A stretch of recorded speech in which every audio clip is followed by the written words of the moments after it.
So good morning students. Today we are going to study next topic of 12th class, that is fundamentals of partnership firm. So basically first we want to know what is partnership. Partnership क्या होती है? Partnership is an agreement between two or more persons who joins together with the motive of earning profits together with an agreement to do the business and shares the profits and losses in the agreed ratio.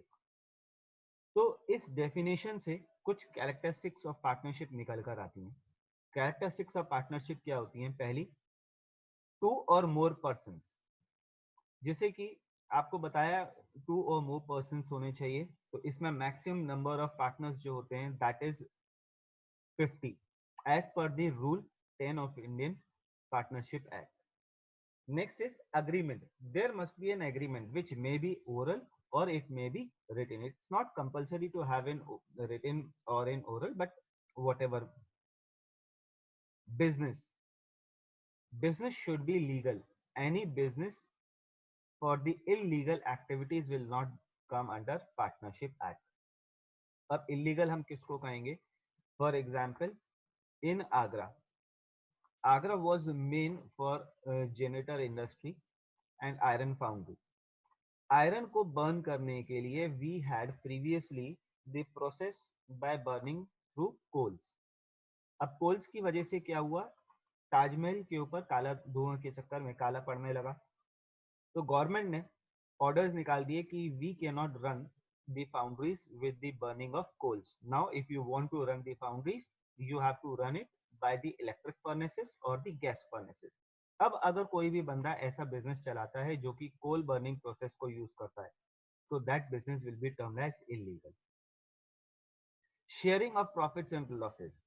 There must be the ratio for sharing the profits or losses. Say if I say कि profits हुए तो मेरे और losses हुए तो हम लोग आपस में डिस्ट्रीब्यूट कर लेंगे, तो क्या इस तरीके से चलेगा? इस तरीके से नहीं चलेगा। जो भी प्रॉफिट्स होंगे या लॉसेस होंगे they should be share in the same ratio. The business may be carried on by all or any of the partner acting for all. यहाँ पर प्रिंसिपल एंड एजेंट की रिलेशनशिप होती है। इसमें ये कहा जाता है कि जो बिजनेस है उसको कोई एक पार्टनर करे या जितने भी पार्टनर्स हैं वो सारे मिलके करें, और जब भी ये कोई बिजनेस करेंगे, कोई एक्टिविटी करेंगे, it will be binding to the others, यानी कि the act of one partner binds to the others. Next is partnership deed. जैसा कि ऊपर कहा था agreement, it may be oral और रिटन। जब तक ओरल है कोई दिक्कत नहीं है, there is nothing like, but अगर वो रिटन है it will be termed as the partnership deed. तो पार्टनरशिप डीड क्या हुई? It is a written document containing all the terms and conditions of the partnership which is signed by all the partners and registered under the Partnership Act 1932. So this is known as partnership deed. What are the contents of partnership deed? अब इस partnership deed में हम लिखते क्या क्या हैं? Very easy. First, the name and address of the firm, name and address of partners, types and natures of the business of the firm, हम किस किस आइटम्स के अंदर डील करेंगे, amount of capital to be contributed by each partner, interest on capital, अगर जो capital contribute करिए उस पर क्या इंटरेस्ट हम प्रोवाइड करेंगे, अगर नहीं करेंगे तो कोई बात नहीं, करेंगे तो कितनी रेट ऑफ इंटरेस्ट पे करेंगे।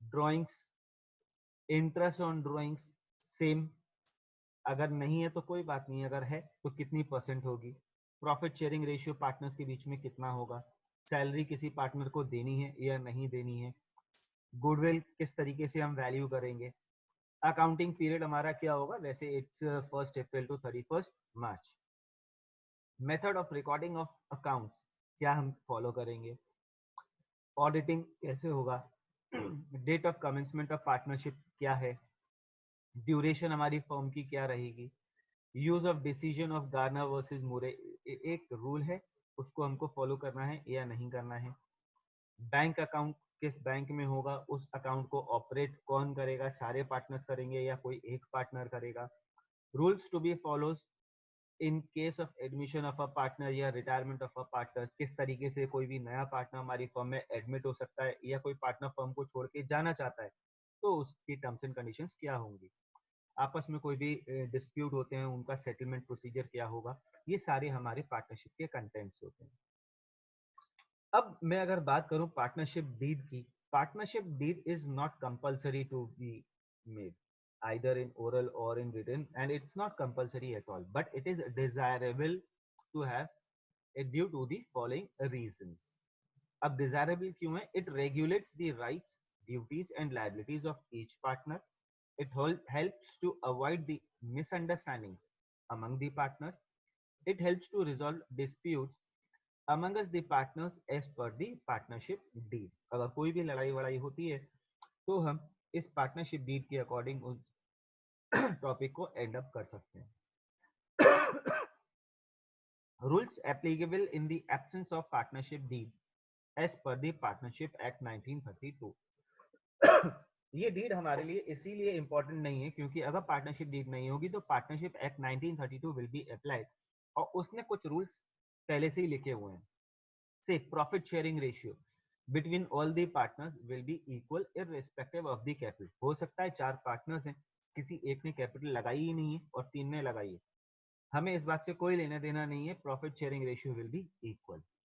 Interest on capital, no interest on capital will be given to any partner. Interest on drawings will not be charged. Salary to partners. No partner is entitled to any salary or commission. Interest on loan will be provided at the rate of 6% per annum. Admission of the new partner can be done only with the consent of all the existing partners. कोई एक भी partner अगर मना कर देगा तो नए partner का एडमिशन नहीं हो सकता।